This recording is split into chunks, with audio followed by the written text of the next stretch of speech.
Především hlavní kritérium pro to, abych toho deníku napsal, je to, že je to zajímavý pro veřejnost, nikoli pouze pro skauty jako takový. Musí to být informace, kvůli které si lidi ty noviny vlastně koupí, nebo kvůli které si je vlastně budou kupovat stabilně, protože vlastně ty noviny jsou závislí na tom, aby ty informace tam pořád vlastně přitahovaly jakoby ty čtenáře dál a dál. To znamená, že pokud tam náhodou se začnou vyskytovat často informace, které ty lidi nezajímají, tak si to přestanou kupovat a to pro ty noviny je pochopitelně ztráta. Primárně si myslím, že nejvíce lidí zajímají o to, v čem jsou peníze, anebo co nějak pozměňuje jejich lokální okolí. To znamená, pokud to bude nějaký projekt, na který se čerpají nějaké granty, nebo například pokud to bude výpomoc obci s nějakým veřejně prospěšným projektem, tak tam pochopitelně je ten prostor trochu větší. Pokud to například bude schůzka, tak by to muselo být něčím opravdu zvláštní, aby to ty lidi zaujalo. Současně je potřeba i rozlišit mezi tím, jestli ten hlavní výstup mediální má být nějaká fotka, anebo jestli má být text. U té fotky je to asi o něco snazší pro ty dětské organizace, protože tam samozřejmě může být různý fotogenické aktivity. U toho textu to je pochopitelně náročnější.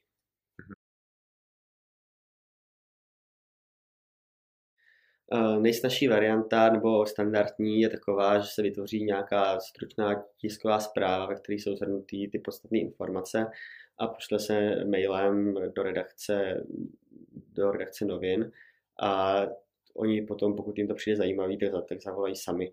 Je samozřejmě důležité, aby tam byl kontakt a takovéhle věci. Pokud samozřejmě dá se třeba i zavolat, ale samozřejmě pokud se zase lidi hlásí příliš jakoby okatě, tak to už se trochu budí podezření té redakce, která se snaží být jakoby nezávislá, tudíž jakoby si to chce vybírat prostě sama, nechce se cítit tlačená do toho, že jí někdo něco vnutí.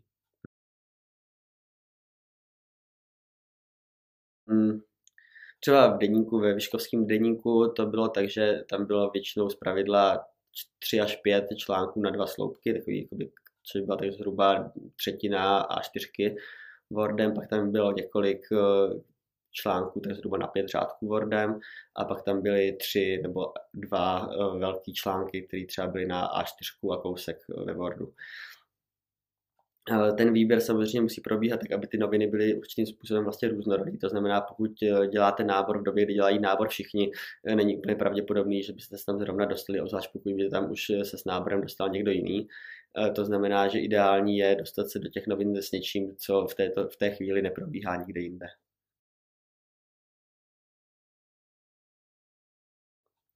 Pravidla se připravuje ten den, co potom vyjde. Někdy se připravuje třeba několik dní, 1 až 3 třeba, pokud to vyloženě nespěchá, ale standardně, pokud je to nějaký aktuálnější článek, tak se připravuje ten den předtím, než potom vyjde v novinách. Určitě o akci je dobrý informovat stručně a výstižně. Samozřejmě ten novinář nemá čas a vlastně se mu ani nechce číst 8 A4 o tom, jak ta akce bude probíhat a jaký je přesně plán. Ale pokud v odrážkách změníte harmonogram, třeba i zvýrazníte nějaký body, které jsou pro novináře zajímavý, a co se bude dít, tak pro toho novináře to je mnohem lepší, protože ví, kdy vlastně na tu akci má přijet, je si vlastně předem poměrně jakoby jistý, že tam jako bude něco, co bude fotogenický, co bude zajímavý. Takže tam vlastně nebude muset strávit tolik času, protože není úplně vlastně obvyklý, aby ten novinář tam strávil na té akci víc než několik jako desítek minut, maximálně třeba 1 až 2 hodiny, protože pak jde psát a samozřejmě on už potom, pokud tam jakoby není účastníkem akce, tak už ve chvíli, kdy zjistí všechny potřebné informace pro sebe, tak nemá pro něho smysl, aby tam zůstával déle.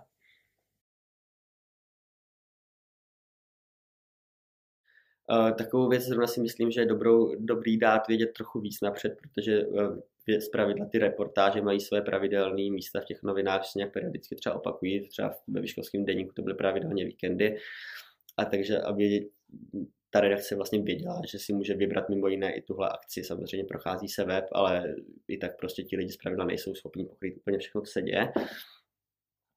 Spolupráce potom zpravidla vypadá tak, že aspoň v našem případě to vypadalo, takže jsme zavolali někomu z organizátorů, dohodli se na nějakém konkrétním čase, kdy zhruba přijedeme, a jestli můžeme přijet. Zpravidla jsme zjistili nějaké třeba předběžné informace ohledně toho, jak to bude na akci vypadat, abychom se mohli případně připravit nebo vědět vlastně do čeho jdeme.